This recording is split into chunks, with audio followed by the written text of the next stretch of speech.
Hello, boys and girls of Credit Union Land, and welcome to episode 76 of the CUInsight Experience. This episode is brought to you by our friends at PSCU. As the nation's premier payments CUSO, PSCU proudly supports the success of more than 1,500 credit unions. My name is Randy Smith. I'm one of the co-founders of CUInsight.com, and it is my job on the show to have conversations with the best and the brightest of the credit union community. I get to pick their brains and see if we can't find a few nuggets that we can all learn from. My guest on today's show is James Schenck. James is the president and CEO of PenFed. I knew this conversation was going to be a ton of fun. James has a lot to share. I've been reading his writing in Forbes on leadership and knew he was the perfect guest for the show. And I will tell you, it did not disappoint. We talked about how the work that PenFed has been doing for over a decade prepared them for COVID-19. And quite honestly, it's probably got them pretty prepared for anything else that comes up too. We also talked about why it's important for credit unions to keep lending to Main Street, even as we see all these articles about the banks pulling away from, quite honestly, individuals. And what an opportunity this is for all credit unions out there across the country, no matter the size. The leadership section of this show is just awesome. James shared with us those lessons he's learned over a lifetime, whether it was from his military background or being the CEO of one of the largest credit unions in the world, or what he's learned from mentors, and even shared some life lessons that his dad passed along to him. So many nuggets that I think there's going to be quite a bit that all of us can take away from this one. As always, we wrap it up and have some fun with the rapid fire questions to end the show. I truly did enjoy this conversation. I think you will too. I look forward to being able to move about the country again and hope my path crosses with James again very, very soon, and we can continue this conversation in person. So, without further ado, I give you my conversation with Mr. James Schenck. Enjoy. James, welcome to the show. Randy, it's great to be here. Thanks for reaching out to PenFed and myself. I look forward to speaking with you today. Oh, so have I. A couple different things. Obviously, we're all living through some interesting times, and I was looking forward to talking to you and all the work that you guys are doing at PenFed for your members and just, credit unions as a whole. And then this morning, I noticed an article in one of the trades that you guys just passed 2 million members, was it? And donated $2 million? We just passed 85 years in business. Yeah.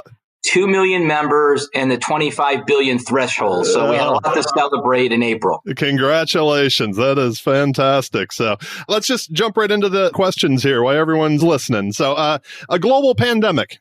That's been a new one for most of us. You just mentioned the history of PenFed. How has that prepared you and your team for the current times that we're going through and, when things are changing by the day? We've been very fortunate at PenFed. So after 9/11, we learned it was never about going down and then coming back up. We needed to build an infrastructure that we call always on. Yeah. And so we built a strategic plan in 2001 that we would transform the business within a decade to be 95% remote and only 5% through brick and mortar. So what that looked like was 80% of our transactional business on March 1st of this year, so prior to COVID-19, 80% was done through a mobile phone application or the web. Wow. That was 80% of our transactional business. 15% through phone calls to our financial centers and only 5% in branches. So when COVID-19 hit, the only difference was we had our employees working from home, and in the branches where we had drive up, we went to drive up only. Yeah. So I hate to, it's almost sort of bad to say, but it was almost seamless because we spent a decade rehearsing. So we've had hurricanes and earthquakes in Puerto Rico where we had to have all our employees working from home. We've had Omaha blizzards and snowstorms. So we've gotten used to having 500 employees working from home, taking calls from our members. Eugene, Oregon has had different issues over time. San Antonio. So we built a regional distribution operation with several hundred employees in San Antonio, 500 plus in Omaha, 500 plus in Eugene. And every one already had a notebook computer, access to VPN, secure access to the accounts, and wireless connectivity. So when we had to throw the switch in March, It was nothing that we haven't already been doing on a regular basis. Yeah, that's fantastic. So, I mean, you mentioned some folks were still like working the drive-thrus. It sounds like the majority of your crew was all just flip of the switch working from home. 95% of our employees were immediately working from home. I still go in with a few of my executives 3 days a week. The other 2 days we do through an online application, but I can bring all my executives. The last 3 months, we've done our board meetings virtually. We're going to do our first virtual annual meeting in PenFed's 85 years history. But we've been able to serve our 2 million members, and literally our volumes through April for the first 4 months of this year are up nearly 30% over 2019. That's pretty awesome. I bet there's going to be a lot of people reaching out to other CEOs that want to hear about the first virtual annual meeting, because I know I've been on quite a few calls with the groups, and that seems to be a big one. Is that coming up right now? Is like, how do you still do the annual meeting virtually? So. Andy, we always learn from others, and I would be remiss to not give a lot of credit to my predecessor, Frank Pollock. Even though I've been the CEO for 6 years, prior to that, Frank was the CEO for 14 years. And after 9/11, he took H1N1 seriously. He took avian flu seriously.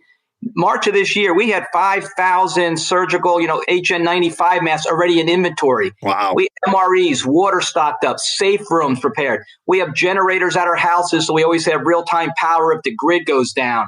We have a lot of infrastructure that was built based on Frank's leadership that I've been able to leverage off. My board of directors made huge IT investments over the last 6 years, but it was based on the framework and the vision of being a remote firm that he laid out literally 20 years ago.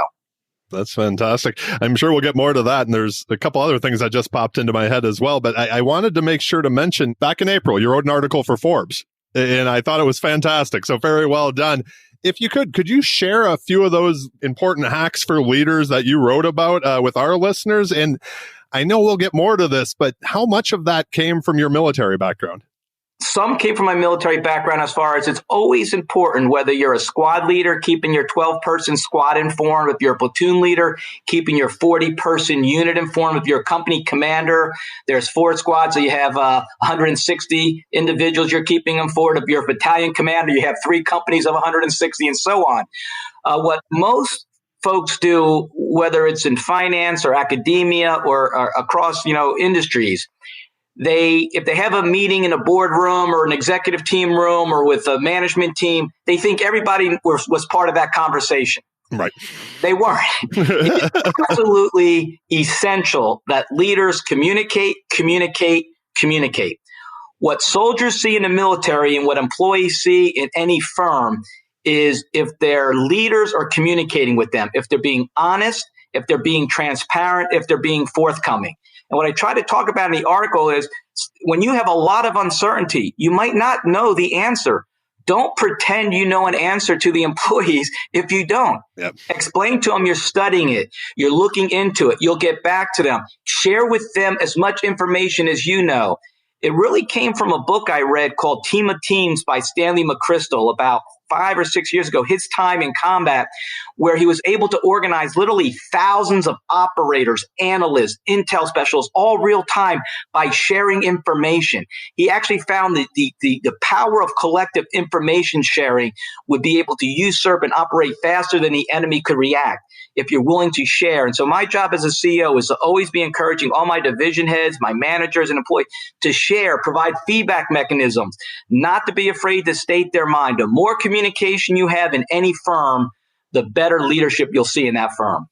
I think you're the second person on the podcast to recommend that book. I'm thinking it might have been Tony Hernandez who also recommended that one. So, and I actually ordered it off Amazon after he was on. It's in the stack that I'm trying to get to. For me, COVID hasn't been a slowdown at all. It seems like we're just doing more of this, video and everything else. The biggest takeaway is information empowers your employees. If you give your employees information, if you're honest with them, if you're transparent with them, they will follow you 110%. So something, when you were speaking earlier about over the past decade, all the advancements that you made at PenFed, the question that I had for you that it seems you were just the perfect person to ask this to is, do you think this is going to change when you look at credit unions overall? It sounds like at PenFed, you've already kind of made this transition, but do you think this is going to change the way that members interact with credit unions? And as somebody who's doing 85% of their, the business through the app and the website, any hacks you can share with others that are just moving to that? I don't. In other words, you see so many prognosticators, maybe that's not the right word, but so many giving you what the future is going to look like. As an economist, I always say the best economist is a historian. I'll tell you 5 years from now how the trends went. But I see people already in South Carolina, in Florida, in other locations where I have some of my executives working from. People are back in restaurants. People are out on the beach. People are socializing. People are being careful. They're social distancing. They're not shaking hands as much. They're not flying as much. But people are still coming into PenFed branches. We have 60% of our branches don't have drive up. They're walk-in only. Okay. Our frontline ambassadors are seeing members every day. I mean, so some folks are going to continue to want to do business face to face. Remember, 99.x% of the population has not been impacted. It's less than 1%. Those who have been impacted, those who have recovered, people want to live their lives. So I don't think there's going to be, this is my one data point from what I'm seeing in South Carolina, Florida, and other states that have reopened. Americans love to interact. We are a social community. So credit unions that still have branches, I think they're going to do just fine. The good news is being a credit union is the great place to be because Americans trust credit unions. We saw between the downturn in 2007 and 2009, we went from the mid 80 million members. Since then, we're over 120 million members. People trust credit unions because we're there for our members through sunny days and rainy days, where banks have already proven they are not there for their retail consumers on rainy days. They're already drawing up credit. They're making it very hard to refinance. They are making it very difficult because their business is really commercial lending. They want low cost deposits from small businesses and they want to lend it out commercially. The little guy, credit unions serve Main Street Americans. And that's why I'm so proud to be part of this industry. That's something that I've heard you mention that, through this, credit unions still need to be making loans. And we've seen, there have been multiple articles here recently about that banks, like you just said, are drying it up. So how are you, whether it's through PenFed or if you look even broader again at the entire system, how can we take advantage of this moment in time? Just doing what we do best is people helping people. So even under these times, let's remember there's 130 million Americans still working. Yep. Right? 130 million still have jobs, car loans, credit cards, mortgages. They need to refinance their student loans. Now they actually have the time to shop around, find the best deal, and actually put themselves in a better financial position looking across their portfolio. And credit unions know their members as far as the character. A member that's been here for 20 years, we know their payment history. They may be having a tough time now. Credit unions are notorious for helping them with skip payments, doing loan workarounds, loan workouts, to be that financial institution of choice for the long run. And we're not wed to these quarterly financial results having our stock price swing left and right. We can play the long game with our members. We can make sure we're there for them. And that's what really differentiated the credit union industry during the last downturn. And that's where it's not taking advantage. It's doing what we do best. It is absolutely being empathetic to someone that's out of a job, someone whose spouse has lost a job, finding payment terms that they can make over the next 4 or 5 or 6 months. That's where we stand together as an industry. Yeah, I am so with you there. Last question in this first section of the show. If we're to sit down a year from now, if you could break out that crystal ball, what are you most proud of that you and your team at PenFed have accomplished over the next year? First, I'll relate to the PenFed Foundation. So PenFed had a foundation we've established in 2001 to help our core community. So it's almost 20 years old. We have truly stepped up and helping thousands of service members who are in financial hard times through our COVID-19 relief program. That relief program has made a real difference in the lives of Americans who needed it at this time. Secondly, we have not stopped giving philanthropically. PenFed's going to give away $2 million to celebrate our 2 million members this year.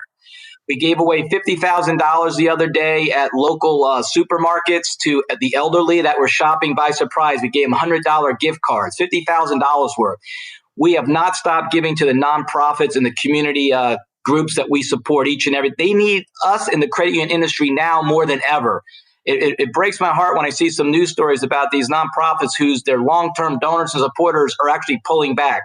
I encourage all of my 2,700 employees, we have a job, we're essential, we're making a paycheck, to give back quietly in their own way. We can all change lives within our community. When I look back a year from now, I'm going to reflect on those 2,700 employees and also the PenFed Foundation, helping those who needed it on rainy days. That's beautiful. It's funny, Jill and I, both of us feel very fortunate that we still have paychecks coming in too. And so it's that feeling. We were just talking about it over the weekend about like what more we can do to the people that their lives have been disrupted and maybe for a few months, right? Like, so it's I tell my staff and my teams, even we own Berkshire Hathaway Home Services, PenFed Realty, one of our subsidiaries with over 2,000 agents around the country. Yeah. And what I shared with them is we can't help everybody, but we can each help someone or some charity. And so I want it done quietly. I tell them to go out in their own ways, but for those who much is given, much is required. And we're all proud as an industry we can step up and help others during these tough times. Love it. I'd like to move on to the second part of the show, the leadership and the life hacks portion. First, I mean, you mentioned 6 years now at PenFed. What inspired you to take the gig as president and CEO? Well, 6 years as CEO. I've been at PenFed for 19 years. Okay. February 1st, I celebrated 19 years in this amazing industry. And when I came out of the military, I was working for the Secretary of the Army. I wanted to go into a career where I can make a difference and give back. I've always been in sort of a career of service. I got involved with the military when I was young in 8th grade. We lost some 8 service members in a failed a rescue operation in Iran. And from that point on in my life, I said, I'm going to dedicate myself to helping others and bringing them back safely. Studied hard, became a helicopter pilot, flew special ops, what I always wanted to do. And when I left the military, it was an opportunity to work for an industry that truly put others above self. If you look across our industry, 5,200 credit unions. Each one has, the federally chartered credit unions have a volunteer board of directors. These are men and women who care about their field of membership, who want to make a difference to the men and women they work alongside. And I'm so proud of my board. And, my chairman's been with us for 39 years, my vice chairman, 20 years plus. And, I have so many, dedicated career, military and career civilians who really want to make a difference in the community and help our membership. And I see that across the industry. That was my decision. And to be given the honor and the opportunity to become the CEO, to really, it's humbling because it really has an 85-year history of helping others. I just want to continue that legacy. So you mentioned 19 years at PenFed, past 6 as the CEO. Did the inspiration change at all once you were, kind of the buck stopped with you these last 6 years? It has. What it allowed me to do is allowed me to shape my vision. So for those who know me, I love to set big, hairy, audacious goals. I took over. We had about just under 1.4 million members, and we had about 17 billion in assets. So I'm a growth CEO. But what that means is I try to surround myself with the best and the brightest.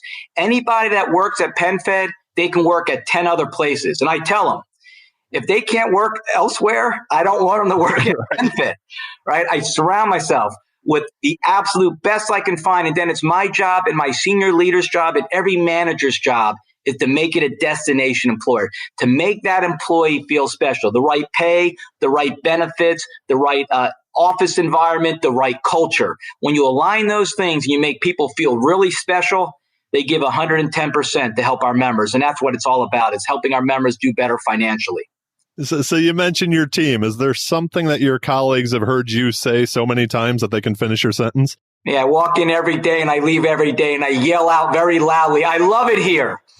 Because I truly do. Where do you get paid to inspire others, to give others livelihood? We've hired 150 people the last 45 days at PenFed. When I took over 6 years ago, we had about 1,400 employees. Now with 2,700 employees, that's 1,300 additional jobs that their families are making it in Main Street America. I'm so proud of that as a CEO. When you can hire, inspire, and retain quality individuals who always give more of themselves than they ever ask in return, I love it here. That's what they hear me say very often. That is good. I think I know the title of the podcast. So, sometimes as a leader, this was a question I asked or added the second season of the podcast. You have to make that tough decision. so it's kind of a twofold question. Is that something that you always had inside you, or was it something that you had to learn over time to, make that question, even if it's a little unpopular at the time? I've always learned to be a collaborative leader. So At the end of the day, the CEO makes the final decision, but I surround myself with amazing minds from all backgrounds. I use the term, I want folks taller than me, shorter than me, heavier than, skinnier than me, different financial backgrounds, different, everything. I want a diverse group of leaders to give me their best thoughts on any given decision. I try to assimilate it. You're never going to have 100% of the facts. In an uncertain environment, the CEO and the senior leader needs to make a decision in a direction. But when you are willing to share that decision-making authority with others, and they truly have input into that decision, you find to have high-performing teams. And I've been very proud to have an amazing team at every level within PenFed, because I try to set a culture that I do listen. And the other thing I think is very important for any leader, you don't need to be a bully or to be authoritative to be an effective leader. Some of the best leaders, they come in all shapes and sizes. Some of the best leaders speak the quietest. What they look for is somebody that's competent. They lead them in the right direction. They make good decisions, but it's based on a team approach. And that's what I've been trying to bring to PenFed these last 6 years. The right folks, the right feedback, the right decisions. And so far, our remote model is working well. That's fantastic. When you think back to earlier in your career, is there a mistake that you made, or maybe a mistake that you see young leaders make? Yeah, I think the mistake I see young leaders make is they think they have to know it all. And I don't say that like the personality of being a know-it-all, but they always have to have like the last word, or it's like they're making the decision. I think effective leaders I've seen through my military career and through my financial career are leaders who have the trust and respect of those who are following them. That's truly what a leader is. They build trust and respect that others will follow. And when times are tough, you don't need to be bossy. You don't need to be authoritative. You need to be empathetic. And sometimes the strongest leaders are the ones that are the most caring. And the sense is most people talk too much and listen too little. So what I would say is at the junior level, don't lead through email or through text. That's important. You got to communicate, but be visible, talk to folks, listen. And when they know you're sincere, they'll give you their best thinking and they'll support your final decisions. I heard this in the past couple weeks and it's stuck with me, and I quite honestly don't remember where I heard it. But if I remember, I will source it in the show notes as well. But someone was talking about listening to understand, not listening to respond.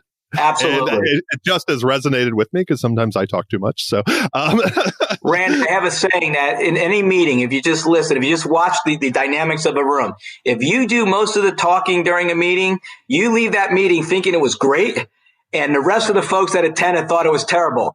If you do very little talking and really focus on active listening, you might think the meeting wasn't successful. Everybody else left the room because they felt it was the best meeting they've been at because their opinions were shared, listened to, heard, and acted upon.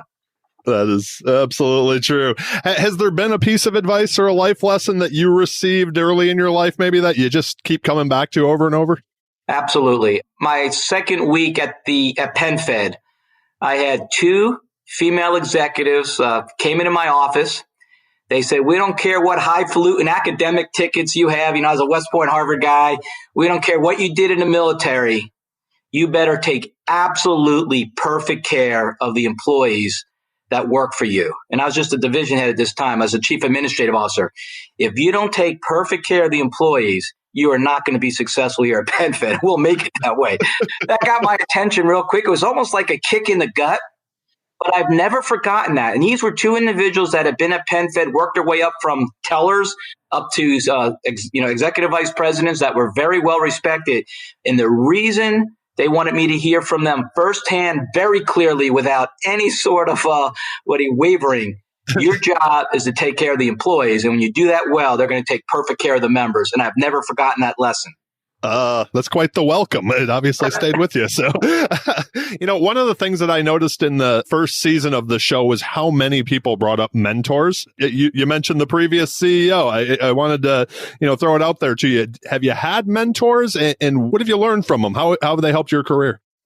I have had mentors. My father, who passed away when I was a senior at West Point, still lives with me each and every day. Anyone that's lost a parent or a loved one has certain life lessons they take away. And my father was a Marine who served in combat in the Korean War with the 1st Marine Division. And he was the one that taught me best, always help others. When you help others and you truly care, you'll sleep well at night. And I try to create a culture that's built around kindness and respect. And that was really from my dad. My dad never had to raise his voice. He had done amazing things in combat. He was wounded with a Chinese grenade, was rehabilitated in Japan, went back to the front line.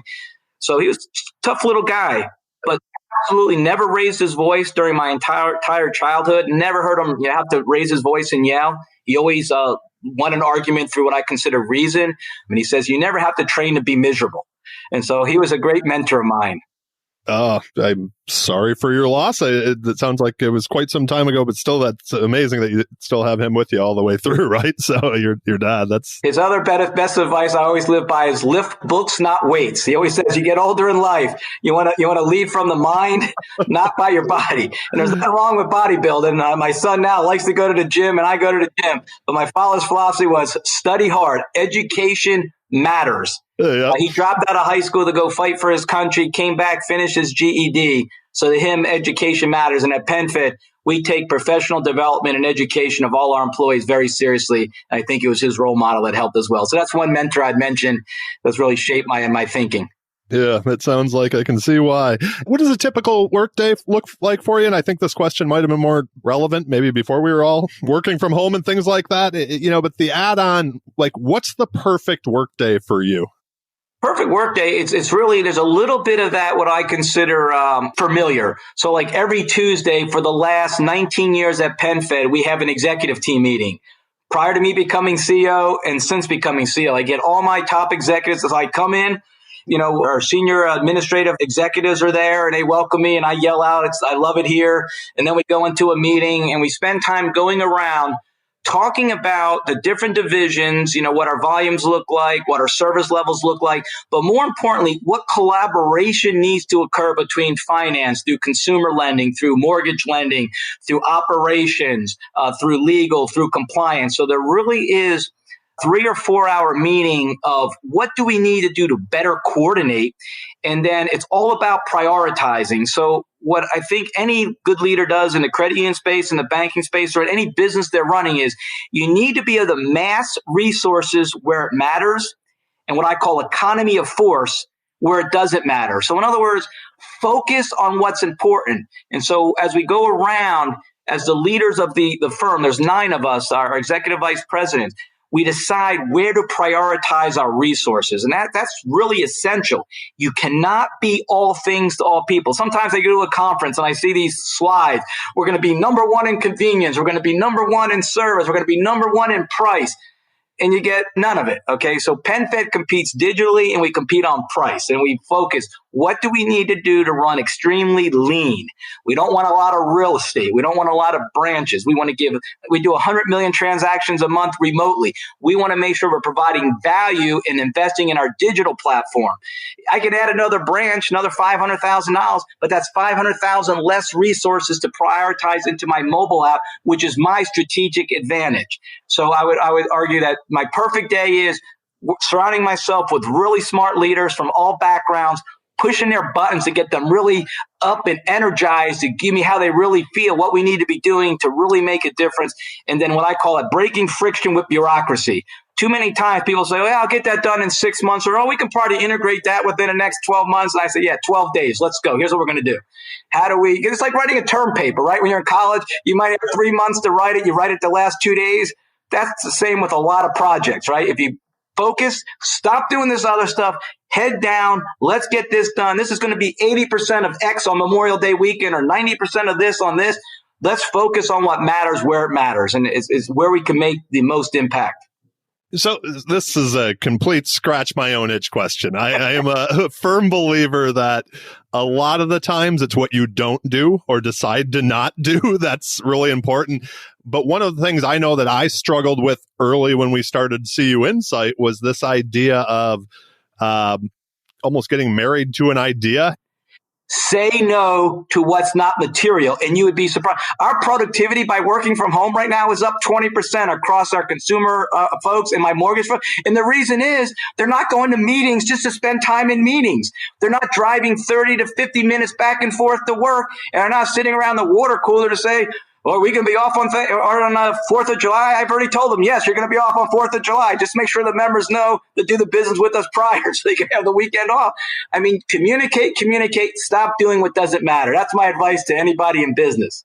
I absolutely love that. Thanks for, letting me veer off my questions a little bit. So, name the book, Don't Be All Things to All People. If you want to be, you're going to fail miserably in all of them. Just say no, right? Before we move on to the last part of the show, if you have a free day, there's nothing on the calendar, what do you enjoy outside of credit unions? And you run a big organization. What does work-life integration look like to you? At every level, you need a hobby. My hobby since I was 15 years old, my dad, talk about my mentor, threw out TVs when I was a young kid in high school and said, go out and live life. He says, what do you like to do? At the time, I liked aviation and aeronautics. I was building balsa airplanes. I became a private pilot, soloed at 16. I've been flying since I was 17. I still try to fly in a little Cirrus. It's called an SR-22. It's a little 4-seat piston aircraft. I try to fly around the local area, Maryland, D.C. I go down to West Virginia. There's, as a Black Hawk pilot, as you know, there's nothing more beautiful than not having stop signs. I tell my general counsel, it's just so nice to be in the air, and there's not like a red light every 12 miles or 12 feet, so it's really fun. My business partner is a pilot too, and he seems to get some peace from that as well, I think. So the last part of the show, I want to be respectful of your time. They're the rapid fire questions. The questions are rapid. Your answers don't have to be. Okay. What were you like in high school? You mentioned earlier that it sounds like at 8th grade, you kind of knew the direction you wanted to go. But do you remember the first time you got in any trouble? I worked a lot of jobs. So my trouble would be if I got late. I literally worked 10 jobs in high school because I like flying, and flying was always expensive. So I would leave school at 2:00. I'd ride my little moped. I worked at a plastic factory. I'd press a button, the mold would close. It would inject plastic molding. A minute later, a light would come on. I'd press another button, the mold would open, and I'd take the plastic part and put it in a box. That's when I learned that's not what I wanted to do for the rest of my life. It's so funny you say that. I was just talking to a friend of mine up in Michigan, and he was talking about his nephew who happens to be in high school and saying that he hadn't had a job yet. And both of us had worked all through high school, all through college. And he was like, those jobs made me realize why I needed college. So, because I didn't want to do it ever again. So it's like, he thought his nephew should get a job. But I started when I leave that place at 4:00, I'd go over to a Citibank, and I was a teller. And okay. I spent, 2 hours, and then I go to an A&P, which is Atlantic and Pacific food store, and I would be a cashier for 3 hours. And then on weekends, I cut 10 grasses, and I umpired, and I had a few other odd jobs. But it really taught me about people and giving 110% and being able to what I call parallel process, to go from one task to another to another. And that's what being a leader is at any level. Whether you're a manager, you might be dealing with a personnel issue with COVID-19, and then you're dealing with volume issue, and then you're dealing with an IT issue, then you're dealing with a facility or a space issue. You got to be able to be agile in how you run your life. And that high school experience allowed me to be very agile, where I can go from one meeting to another and focus, immediately switch from a facility discussion on our 2025 facility footprint to, what we're doing right now in a certain branch to make sure we protect our employees. And I think that's at every level, having that flexibility. I ask everyone on the show what they wanted to be when you grew up. And to you, it sounds like you knew you wanted to fly all along. Fly and be in finance. If you remember the 80s, Wall Street was just a roaring Wall Street. You can throw a dart at a stock and it was going up literally since, my high school years, 80 to 84. And I've always wanted to be in finance, because through finance, you can help others. And through the credit union industry, when you're helping fund loans, you're providing livelihood. And I'm very proud of that. That's good stuff. Do you have any daily routines that if you don't do, your day just feels off? If I don't say I love it here, I feel like I'm just not saying it right. But no, I need to. I like being surrounded with people. That's why I still go to the office several days a week. I have a few executives. We socially distance within the team rooms, and then we blue jeans in as our sort of our web platform to bring in other executives. but I like being around people. I get energy around people because it's their input, it's their thoughts, it's their vision of the future.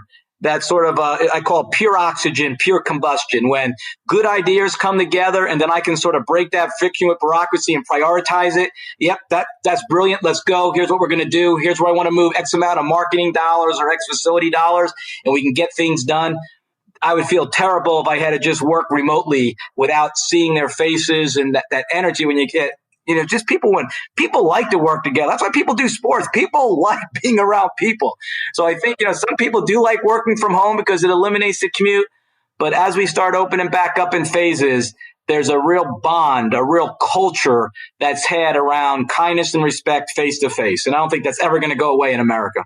Yeah. Salesforce recently put out a study and it found that people enjoy the option of working from home, but they still want someplace to go to. So they'd like a kind of a quasi, mixture of both of them. So that's why you see a lot of consultants that run their own business. They'll go to a Starbucks or they'll actually rent office space where they're interacting with other people. And that's why Starbucks has been so successful. The coffee's great. Don't get me wrong, but it's that connectivity of being around other folks. Like when I was in college and business school and I'd walk over to undergrad at Harvard Yard and you get all these smart kids, just the energy, listening to their conversation. I go back and I study twice as hard because of that energy around others. When I go to a gym, you go downstairs, work out on your treadmill. It's boring. You might do 30, 40 minutes. You go to the gym and you see these people just putting you to shame. You try to do an hour, 70 minutes. So that's the feeling I get being around others, especially high-powered individuals who really have a shared vision of helping our members do well. That's good. The random question: what's the best album of all time? You just mentioned the '80s. That album that you can... Rush. There you go. I just play it loud. I listen to it every morning when I wake up, and I just play it loud. Is that the commute song, or is when you ready to get out of bed? I'm still there, right? When I first minute on the treadmill, that's on for about the first 4 minutes, and it gets my heart going. I love it. I'm a reader. Jill and I have a stack of books around our house that, you mentioned the General McChrystal one earlier today, and that happens to be in the stack. Is there a book that you've either gifted others or that you just think everybody should read? Atlas Shrugged by Ayn Rand. Truly the story of capitalism. 1939, this amazing writer came to America, left Russia, and talked about what it meant in America with the rational decision-making, mind versus mind. Individuals who are rewarded through their efforts. I think in society today, Ayn Rand is a great role model to read and use it as an additional data point. What capitalism, what Americanism stands for, and what hard work means. As you've gotten older, what has become more important to you? And my favorite part of this question, what's become less important? What's become more important, it is important to take time to recharge. So eating healthier is much more important. There were days when I was a Black Hawk helicopter pilot, I could eat that meatball sub, drink a Coke, and have that chocolate dessert, still fly my mission, run a 2-mile PT test, and accomplish the day. Okay, in my 50s, let's just say a meatball sub is once every 6 months. Okay, not my daily lunch table. So eating healthier has definitely become more important, and finding time to mentally come away from work. A lot of roles in work at every level. You can stay engaged 24 hours a day, 7 days a week through technology. I used to find it very hard to totally step back. But when you surround yourself with really good leaders, you need to take the time to entrust them to make decisions in your absence and really find whether it's a 3-day weekend or you take a consecutive week of leave to let them make the decisions. Do not be checking in with them. So the one thing I found not to do is really to find time throughout the year to take that time off to mentally recharge. I think that's very important for everybody throughout the firm and throughout all firms. I agree with you. There's a question that I didn't send you. When you hear the word success, who is the first person that comes to mind? It's funny. I was thinking Mother Teresa because a number of people she inspired and helped. Anybody who helps others, who gives more in themselves than they ask in return, to me, that's a successful individual. And I see it throughout society. There are so many folks with what I call big hearts, big brains, and big hearts. Financial success is nothing in life. You want to have money in reserve. You want to make money. Don't get me wrong. That's capitalism. To me, success is individuals who really help inspire others to do better. That's a perfect answer and a great way to wrap up. James, thank you so much for taking the time today and sharing your story and being on the show. My last question for you is, do you have any final asks of our listeners or final thoughts you'd like to share? Many hands make the load light. People helping people.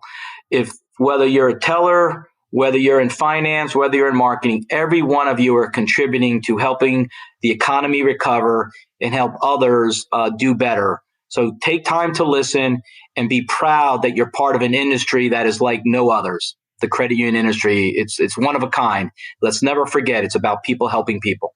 Awesome. We will link to everything we talked about today in the show notes. If people have additional questions of you, do you have a favorite form of contact? LinkedIn, the Twitter machine, email? I only do LinkedIn. So I got, thousands of followers that send me stuff on LinkedIn. I got 2 million members. They reach out to me, good things and bad things, which I'm very proud of.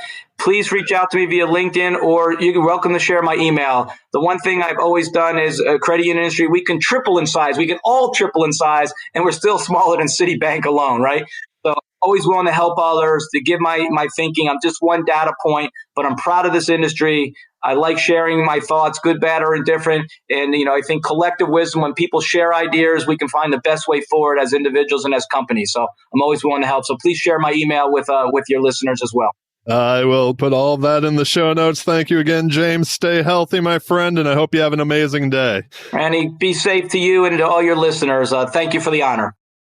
Before we go, I have to just pass along a huge thank you to all of you for listening. We could not do this without you, so we greatly appreciate you because we are having a blast. Once again, I would like to thank James for taking the time out of his extremely busy schedule to have this conversation with me for all of you. And a big thank you to our sponsors at PSCU. Our friends at PSCU have been longtime partners and supporters of CUInsight. So please make sure to click on their link in the show notes and give them some love. See everything they have going on to help the credit union community, not only through these interesting times we're living in, but always. So one more thing.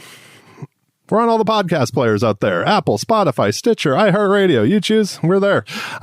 We would appreciate if you would subscribe, leave us a 5-star rating, maybe even a review on the old Apple podcast machines. It does help with the visibility of the show. If you, by chance, don't think we're worth the 5 stars, just forget I asked, and you can send me an email and find me on Twitter and let me know what we can improve. And then don't forget about the CUInsight Experience podcast book list. If you need a little extra stimulation for the mind, as James' father had told him, build the mind. We've got you covered. Get your next book recommendation from the guests on our show. Thank you all again for listening. Have a great day and stay healthy, friends.